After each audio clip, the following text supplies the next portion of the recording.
सत्य कई प्रकार का होता है। एक होता है व्यवहारू सत्य, एक होता है सापेक्ष सत्य, एक होता है निरपेक्ष सत्य।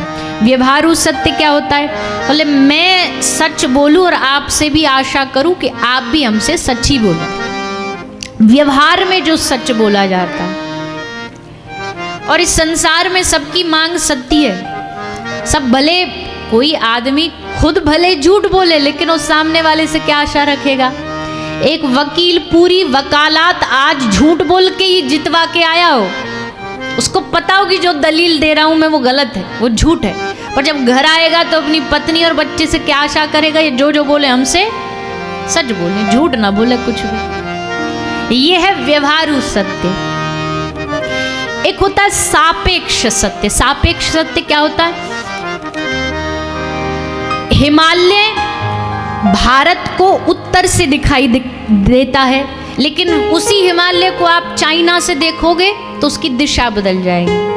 अब अगर भारत कहे नहीं हिमालय उत्तर में और चाइना लड़ पड़ेगी नहीं उत्तर में नहीं है, तो इसको कहते हैं सापेक्ष सत्य। आप किस नजरिए से, किस एंगल से देख रहे हो, उस पे सत्य निर्भर करता है। और तीसरा होता है निरपेक्ष सत्य। निरपेक्ष सत्य क्या है? ये परम सत्य है भैया। अच्छा, राम नाम सत्य है, ये बोला किसके लिए जा रहा है? जो वहां पड़ा है बेचारा उस पे अर्थी पे, उसके लिए?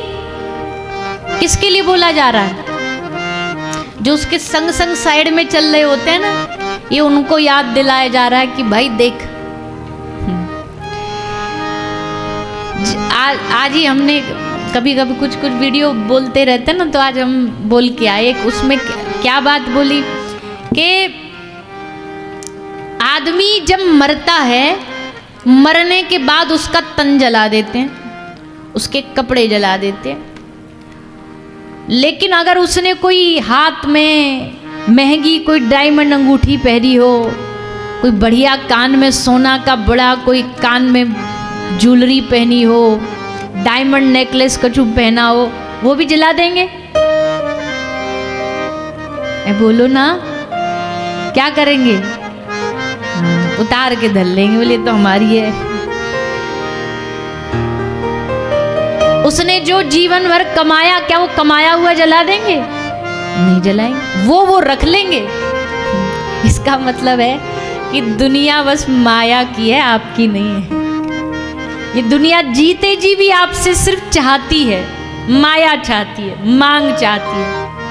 पैसा लाते रहो, देते रहो, कमाते रहो, तुम्हारी जय जयकार होगी। एक दिन कमाना बंद कर दो, घर वाले तुमको बेदखल कर देंगे। निठल्ला है, कमाता नहीं है, कुछ करता नहीं है।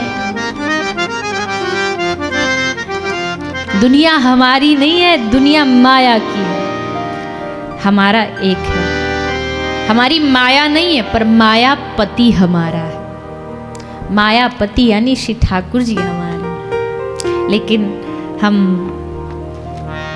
सारा जीवन संसार के लिए तो दे देते हैं, लोगों के लिए तो दे देते हैं, पर मायापति के लिए, माया पर तो नजरें गड़ी हैं, पर मायापति पर दृष्टि नहीं जाती। दुनिया तो दिखती है, पर दुनिया बनाने वाला उसे देखने की कोशिश नहीं। सारा जीवन सूरदास जी कहते हैं, सूरदास जी का एक बड़ा सुंदर भाव है। भैया भगवान ने आंखें दी, आंखें किस लिए दी? आंखें इसलिए मिली राधा रमन जी को निहारो, आंखें इसलिए मिली श्री किशोरी जी को देखो, उनका दर्शन करो। आंखें इसलिए मिली द्वारिकाधीश को अपने नैनों से हृदय में बसाओ, इसलिए आंखें मिली, इसलिए दृष्टि मिली। पर हमने दृष्टि का उपयोग कहाँ किया? इधर देखा, उसका जीवन देखा, उसका देखा, ये क्या कर रहा है, वो क्या कर रहा है, इसके जीवन में क्या चल रहा है, उसके जीवन में क्या चल रहा है। भाई यही ताका झाकी में लगे रहे, यही झांकते रहे, सारा जीवन इसी में निकाल दिया। सूरदास वर्णन करते हैं, सूरदास कहे सब जग डूब्यो, युग युग भगत तरयो। इस सागर में सब डूबते हैं, पर तरता कौन है? बोले ठाकुर जी का भक्त इसी संसार समुद्र से पार उतर जाता है। इसलिए वो त्रिभुवनपति वो नहीं भूलने चाहिए। बाकी सब दुनिया याद रहे ना रहे, याद रहे तो भी बढ़िया, ना याद रहे तो भी, वैसे भी बुढ़ापे तक आते आते तो याददाश्त कमज़ोर हो ही जानी है। और हमको तो आश्चर्य होता है जब बुढ़ापा बढ़ता रहता है ना, आदमी की याददाश्त कमज़ोर हो जाती है तो डॉक्टर के पास जाएंगे, फिर संतों के पास जाएंगे। वो बुढ़िया अम्मा बोली, महाराज जी हमको कुछ याद नहीं रहता, कोई मंत्र बता दो याददाश्त ठीक हो जाए। महाराज जी कहते, अम्मा अब तो ऐसा मंत्र ले ले जो याददाश्त तेरी चली जाए।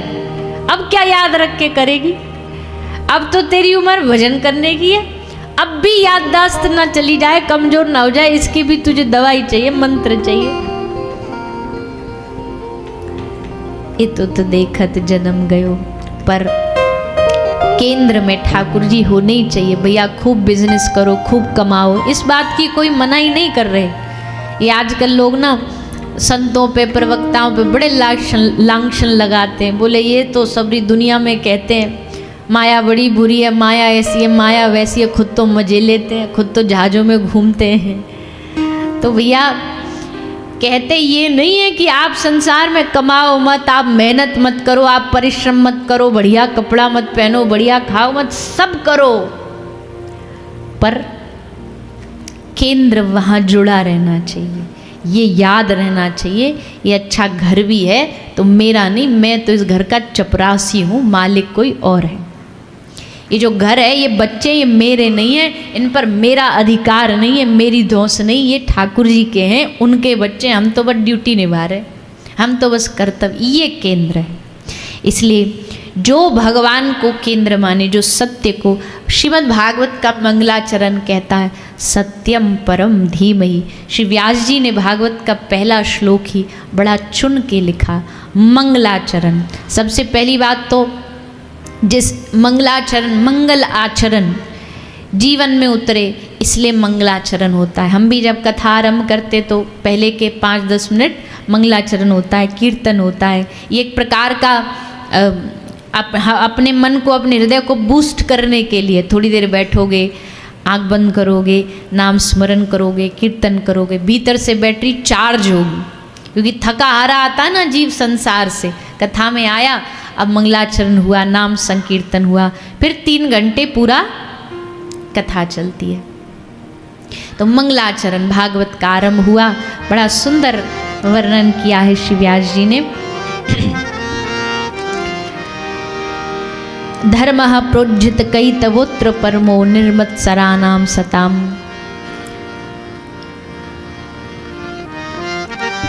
भागवत का अधिकारी कौन है?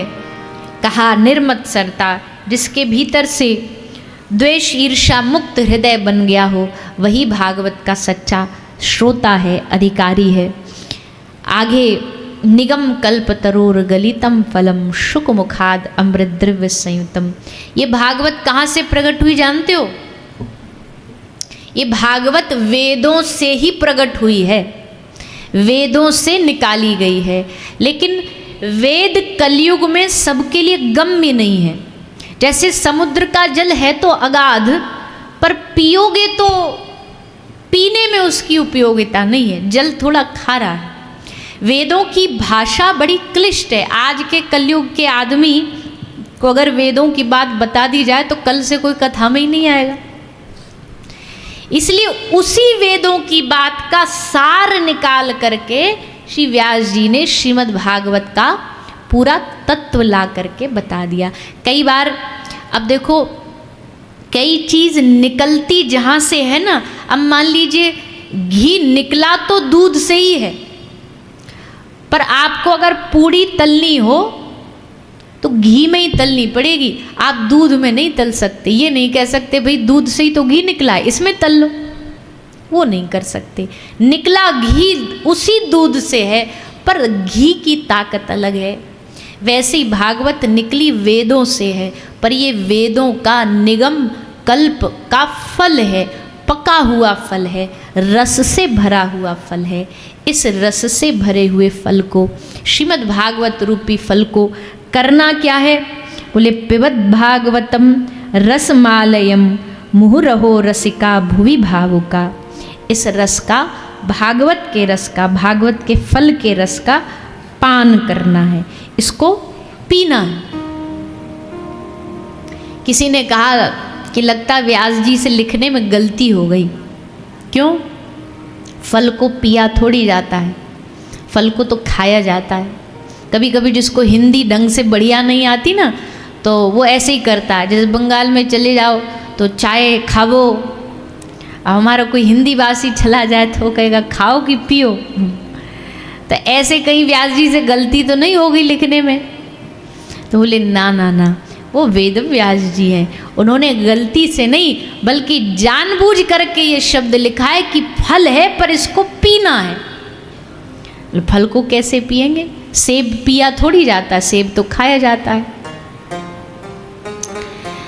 तो बोले भैया इसलिए इस शब्द को व्यास जी ने लिखा कि कोई भी फल होता है ना संसार में, वो फल सीधा डायरेक्ट नहीं खाया जाता। या तो उसमें छिलका होगा, वो उतारा जाएगा, या उसमें बीज होगा, वो फेंका जाएगा, या गुठली होगी, वो फेंकी जाएगी। अब डायरेक्ट आम को उठा के सीधा थोड़ी खा लोगे, उसका रस रस पाया जाता है। संतरा खाओगे पहले छिलका उतारो, फिर उसकी वो भी खाओगे, उसमें भी बीज आते हैं, वो भी बाहर उगलने पड़ते हैं, फेंकने पड़ते हैं। केला खाओगे छिलका फेंको, फिर केला खाओ,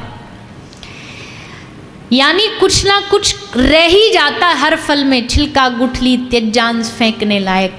पर भागवत फल ऐसा है, इसमें न छिलका है, न गुठली है, न बीज है, मतलब इसमें कुछ भी त्यागने लायक नहीं है। सब कुछ रस ही रस है, पूरा रस से भरा हुआ है। इसलिए पिबत भागवतम रसमालयम, इस रस को पीना है। ये फल लिक्विड है, ये रस रस से भरा हुआ फल है, इस रस का पान करना है। कब तक पान करना है? अच्छा, कितने लोग ऐसे हैं यहाँ जो पहली बार भागवत सुन रहे हैं? 7 दिन तक? नहीं ना, शर्माइए नहीं, बताइए हाथ उठा के। अच्छा, मतलब आधे से ज़्यादा लोग सब पहले सीखे बैठे हैं, सब सुने बैठे। अब जब सुने बैठे हो, भागवत सुन रखी है, तो फिर यहाँ दोबारा काहे को आए हो? पिछली वाली में कोई कमी रह गई थी क्या?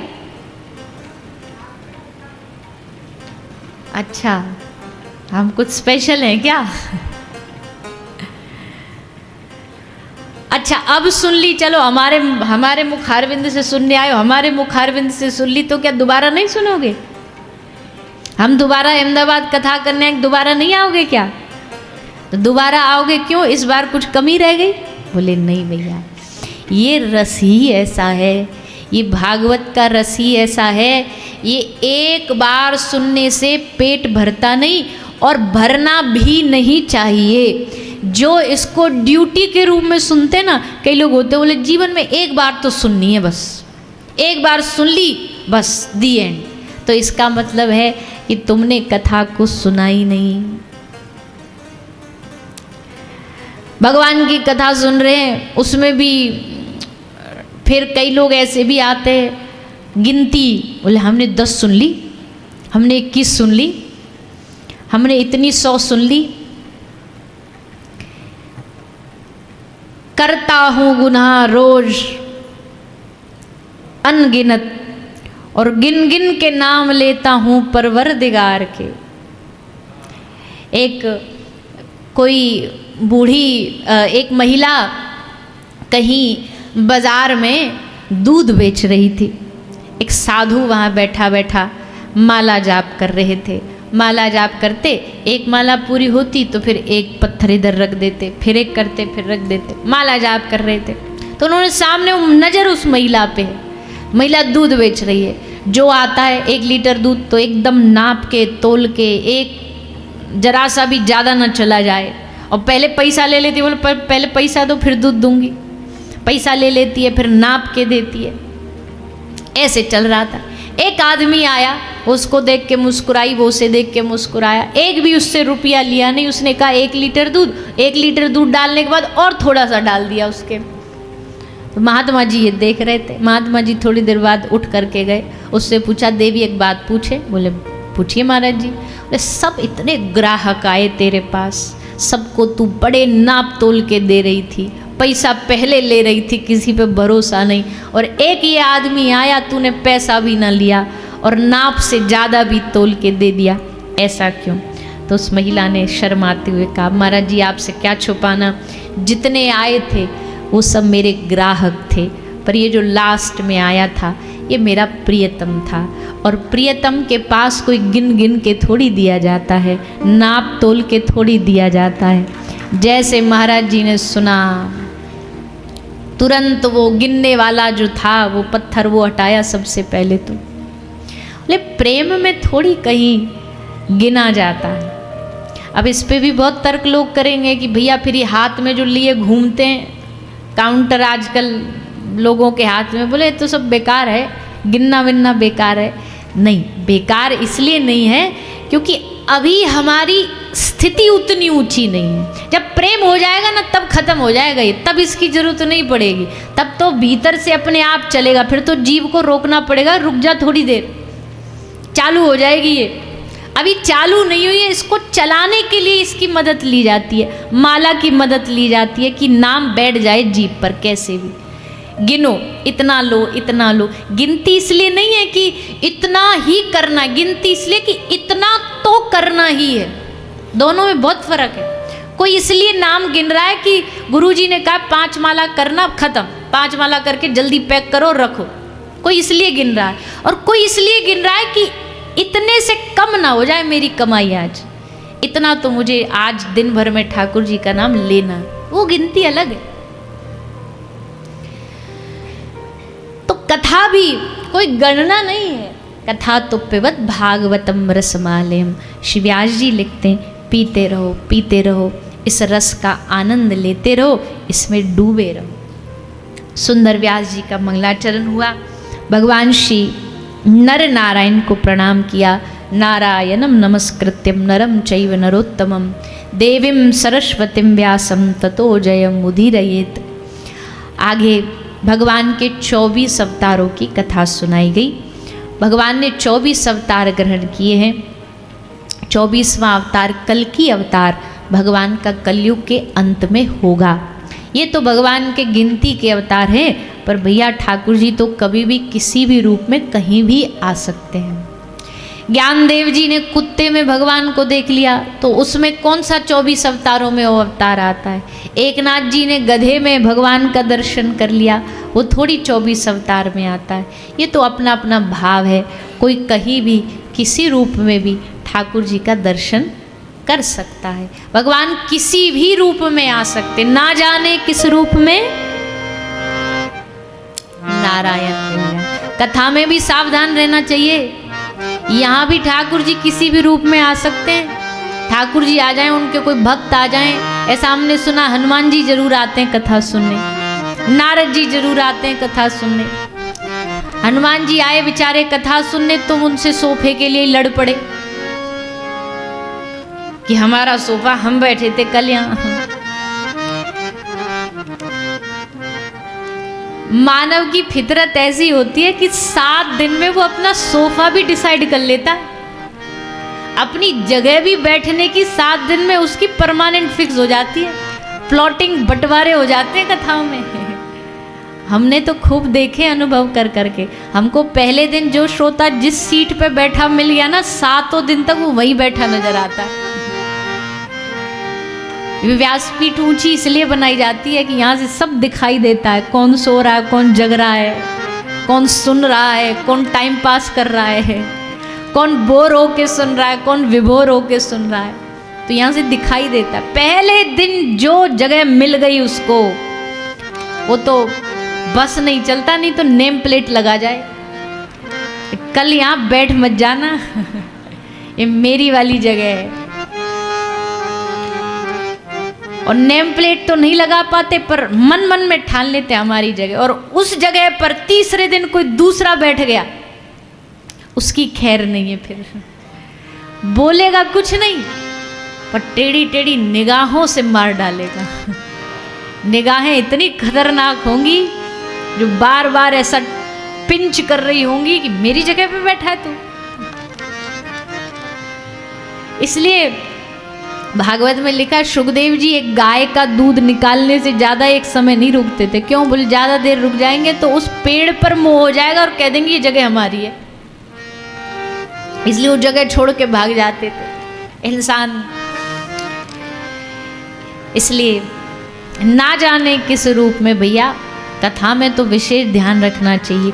कथा में, तीर्थ में, इन जगह पर तो विशेष ध्यान रखना चाहिए। बिना बात किसी से झगड़ा मत करो, बिना बात किसी से लड़ो नहीं, क्योंकि इन तीर्थों में, कथाओं में देवी देवता सब अलग अलग रूपों में घूमते रहते हैं और उनको प्रणाम करने की जगह और तुम पाप कमा लो। किसी भी रूप में ठाकुर जी आ सकते हैं, किसी भी स्वरूप में। 24 अवतार तो शास्त्रीय हैं, बाकी तो ये भारत भूमि ऐसी है, यहाँ लोगों ने कण कण में भगवान को देखा है, पत्थर पत्थर में भगवान को देखा है, पेड़ों के पत्तों में भगवान को देखा है, हर जगह पर। तो भगवान के 24 अवतारों का श्री व्यास जी ने, श्री सूत जी ने वर्णन किया। आगे धर्म अर्थ काम मोक्ष के बारे में बताया। धर्म जीवन में जरूरी है, अर्थ भी जरूरी है, अभी जो हम थोड़ी देर पहले कह रहे थे, पर दोनों की ना जगह अलग अलग है। धर्म है भीतर के लिए, अर्थ है बाहर के लिए। अर्थ माने धन दौलत पैसा, ये सब बाहर के लिए, अंदर के लिए नहीं। अंदर के लिए धर्म है, पर आदमी ने रिवर्स कर दिया, उल्टा कर दिया। ओ वही वाली कहानी है कि वो बेचारा कोई अनपढ़ आदमी दवाई लेने, खुजली की दवाई लेने डॉक्टर के पास गया। डॉक्टर ने 2 बोतल की दवाई दी, एक थी पीने वाली, एक थी शरीर पे लगाने वाली, पर दोनों की शेप, साइज, रंग, कलर सब एक जैसा था। घर आया, अब उलट पुलट हो गया, पीने वाली को लगा रहा, लगाने वाली को पी रहा है। रोग ठीक होगा? अरे बोलिए ना, ठीक होने की जगह उल्टा कोई रिएक्शन ना हो जाए। और वही हालत हमारी है। धर्म है अंदर की चीज, हमने बना दी दिखावे की चीज। हम बड़े धार्मिक हैं, हम बड़े धार्मिक हैं, हमसे बड़ा कोई भगत जी नहीं, हमसे बड़ा कोई पुण्यात्मा नहीं। धर्म को दिखा रहे हैं, बाहर की चीज बना ली। और अर्थ माने धन हमारे हृदय में है, धन दौलत पैसा हमारे एकदम चित्त में बैठा है, उलट पुलट कर लिया। जबकि संसार में बाहर काम के लिए आता है अर्थ, पर हृदय में अंदर के लिए तो हमेशा धर्म ही काम आता है। इसलिए धर्म, अर्थ, काम, मोक्ष, इनके विषय में श्री सूत जी ने सुनाया।